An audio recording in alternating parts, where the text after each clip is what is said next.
One of the common questions I'm asking all the bands that are coming through this first round is, I had some children recently that were in my care, unfortunately.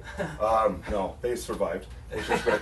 But no, the one thing that I noticed was, I mean, they did not spend much of the day without something in their hand, whether it was a phone, whether it was a tablet, whether it was an Xbox controller. Yeah. Very homeward bound, yeah. and in that device, in that world. This is it. You know, and sad. when I was thinking about when I was in high school and going to some of the local independent shows, there were 1,000 kids, there were 1,200 kids that had to rent the Armory, they had to rent the 4-H. Right. You know, now we do the same thing, and people know about it. We're advertising stuff on the radio, but people are talking about the Facebook buzz and all this, and there's 100 kids. Right.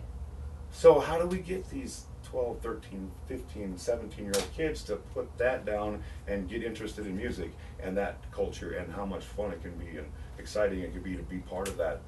And I don't know. I've been racking my brain for years. Social media more into it, you know, because they like seeing themselves posted, you know. Yeah. That's what I don't know That's though, what we like do. I like being a promoter, you know, like I do like all that and everything, Facebook, but it's like there's so many bands that just like you can just go invite your friends or share it, and they don't understand that. It's so very heavily sometimes saturated. It's like, yeah, it is. we need to do a lot with social media, but I feel like we need to go back to what we used to do. Yeah, like, well, yeah. stand on the corner in the streets and just hand out flyers. Oh yeah, and just, real, you know, like, real one-on-one people connections, yeah, man. talk People to love people, that. like, I was walking around. We were at Riverside the other day, picking up my buddy who's, you know, his kid was doing recital there, and we were walking by. You know, we're going ready to go record, and his wife's watching the kid. You know, and as we walk by, these kids just start, you know, asking questions. You know, like seeing this kid in person, like, are you a rapper? Are you this? Are you, you know? I like your shirt. Yeah, I like your shoes. And it just got, you know,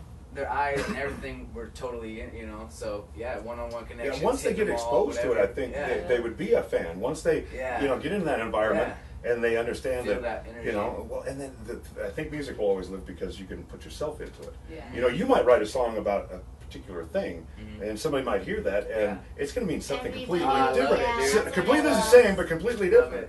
You know, so you get to add your own self into it, as opposed to you know the multimedia where everything's produced for you and the vision's already there, and you just absorbing it. The written word and music, you can still interject your own imagination into it, make it mean and let it mean to you whatever you want. So I think it's always going to be valid.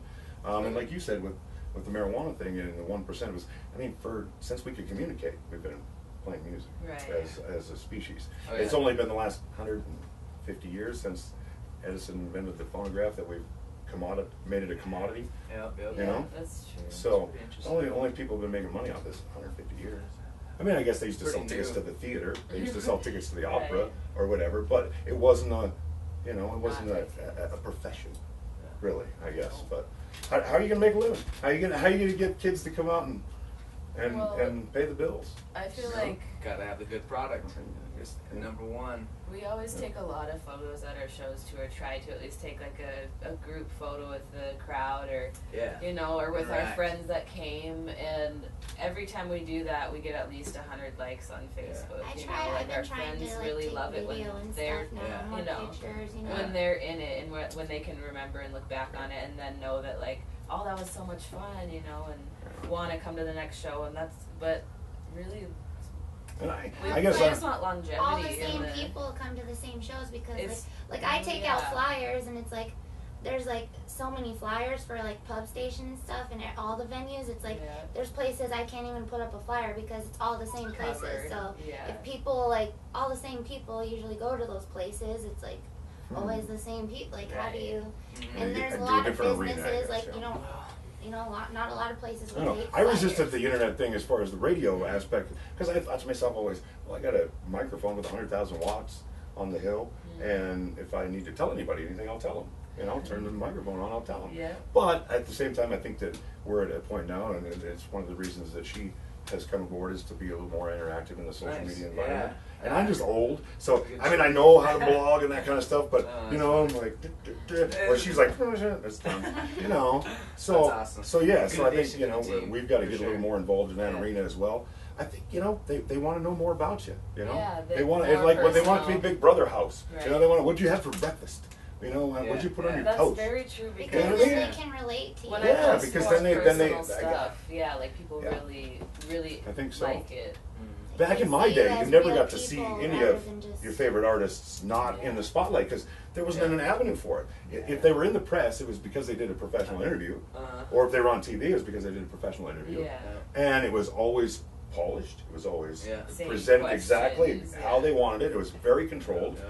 And you know, for 20 years, we didn't get to see I didn't get to see any of my favorite musicians as real people.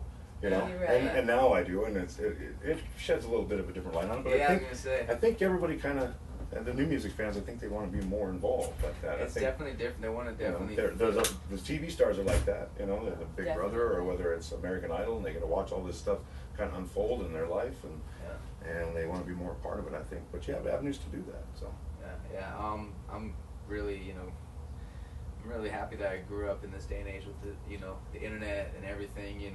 I'm trying to take full advantage of that. Yeah. See, I didn't have it. I had to order tapes. Yeah. And wait 6 weeks. Yeah.